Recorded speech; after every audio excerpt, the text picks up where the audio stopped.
জয় জয় গুরু বন্ধুরা, আজকে শসা দিয়ে আর মুগ ডাল দিয়ে রান্না করবো। প্রথমে কড়াইতে তেল দিয়েছি, শুকনো লঙ্কা দিয়েছি আর দেবো পাঁচফোড়ন। আর আগে ডালটা সিদ্ধ করে রেখেছি, শসাটাকে একটু সিদ্ধ করে নিয়েছি। এখন দিয়ে দেবো কাঁচা লঙ্কা কুচি।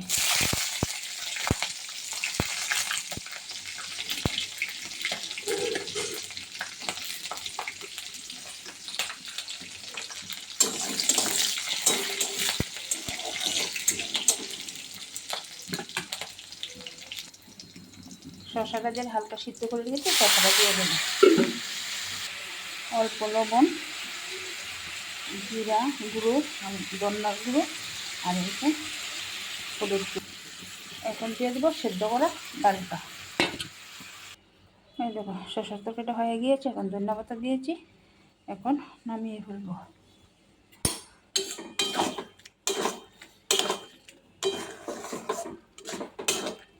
হালকা পাতলা মশলা টশলা নেই। এই যে তরকারিটা কি সুন্দর হয়েছে।